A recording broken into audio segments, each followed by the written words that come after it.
নমামি গঙ্গে যে পরিকল্পনা নিয়েছিল সেই পরিকল্পনার চূড়ান্তভাবে ব্যর্থ হয়েছে।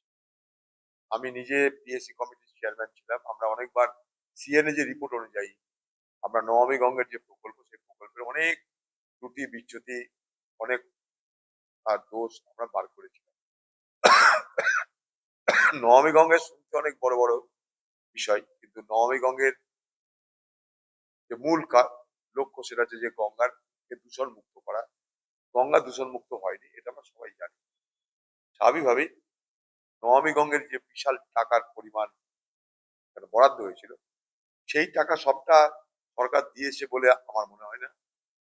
ফলে নির্বাচন আসলে অনেক রকমের প্রতিশ্রুতি, অনেক রকমের প্রতিজ্ঞার কথা, অনেক রকমের নাটকের কথা আমরা জানি। বাংলার মুখ্যমন্ত্রী সেও জানে ভালো করে যে এ বাংলায় মমতা ব্যানার্জির আমলে সব থেকে বেশি দূষণ গঙ্গায় পড়েছে।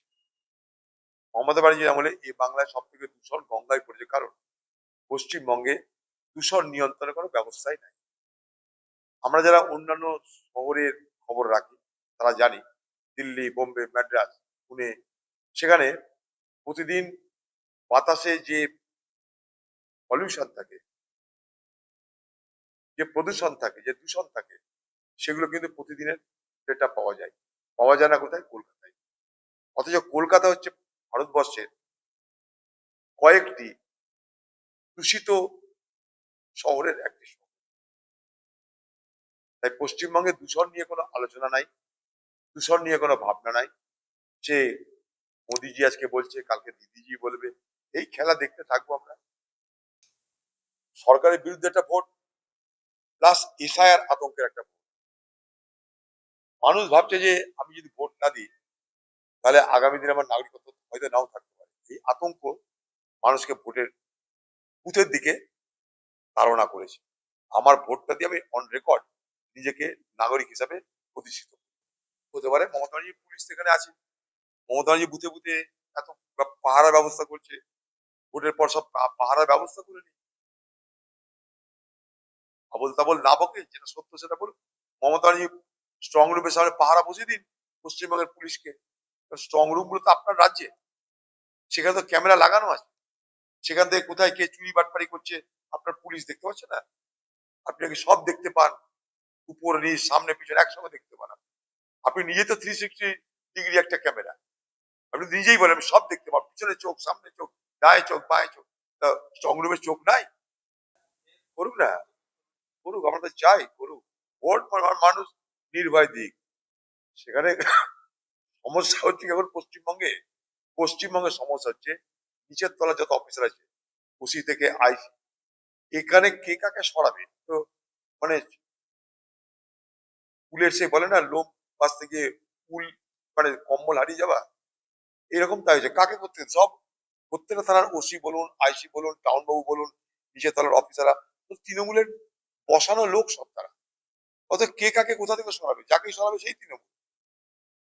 হিঙ্গলগঞ্জ সরাবে স্বরূপগঞ্জ থেকে আসবে, সেও তৃণমূল। আবার হিঙ্গলগঞ্জ থেকে স্বরূপগঞ্জে পাঠাবে, সেও তৃণমূল। নিচে তলাটাকে মমতা ব্যানার্জি ভোটের আগে থেকে সেইভাবে প্রস্তুত করে রেখে দিয়েছে। মমতা ব্যানার্জি জানে এসপি ডিএম সরতে পারে, নিচে তলায় সরলে এদিক থেকে সরলে ওদিক, ওদিক থেকে সরলে কালুকে সরালে মালু আসবে, মালুকে সরালে কালু আসবে, দুজনে তৃণমূলের দালালি করবে। বুঝুন তাহলে বাংলায় কি রাজনীতি চলছে। ভোটে যে কেউ জিততে পারে, কিন্তু বাংলা মানুষকে দুর্মুষ করবে ভোটে জেতার পর। তার মানে বাংলায় আগামী দিনে সেই সন্ত্রাস, খুন খারাপি, লুট পাট, রাহাজানি চলবে, সেটা মুখ্যমন্ত্রী নিজেই বলছে। যখন বাংলার মুখ্যমন্ত্রী ধমকায় বাংলার ভোটারদেরকে, তখন বাংলার মুখ্যমন্ত্রী ভোটারদেরকে ধমকিয়ে বলে দুর্মুষ করবে, তখন সেই বাংলায় আগামী দিনে গণতন্ত্র থাকবে না স্বৈরতন্ত্র থাকবে বাংলার মানুষ সহজেই বুঝতে পারছে। এর আগে হিন্দু মুসলমানের ভোট বিভাজন করলো, এখন দেখছে আর তাদের কাজ হচ্ছে না, এবার ভয় দেখাও। বাংলার মানুষ মমতা ব্যানার্জির রক্ত চক্ষুকে ভয় করে বলে আমি মনে করি না। প্রথম দফার ভোটেও এই সমস্যা ছিল, দ্বিতীয় দফার ভোটে সন্ত্রাসের আরো বেশি সম্ভাবনা বরাবর আমরা দেখেছি। যেসব বেল্ট গুলোতে দ্বিতীয় দফার ভোট হবে সেখানে সেগুলো মোটামুটি সন্ত্রাস দীর্ঘ এলাকা, স্বাভাবিকভাবে নির্বাচন কমিশনের প্রস্তুতি সেরকম হবে। আমরা অন্য কিছু চাইনি নির্বাচন কমিশন, আমরা চেয়েছি ভোটে মানুষ অংশগ্রহণ করুক। দেখুন, দাবি তো সব দলই করে, অমিত শাহ আগেও দাবি করেছে। আমরা তার জন্য 4 তারিখ পর্যন্ত অপেক্ষা করতে হবে।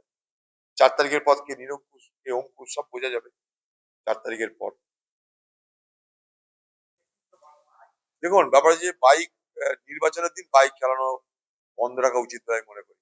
আমি নির্বাচন কমিশনের পক্ষে কথা বলছি না, তার সপক্ষে কিছু বলছি না। তবে বাইক বাহিনী মানে হচ্ছে তৃণমূল বাহিনী, বাইক বাহিনী মানে দুর্বৃত্তদের বাহিনী, বাইক বাহিনী মানে লুট করার বাহিনী। বাংলা এটা প্রতিষ্ঠিত সত্য। তাই নির্বাচনের দিন বাইক অবশ্যই বন্ধ রাখা উচিত, এটা আমি অবশ্যই দাবি করব।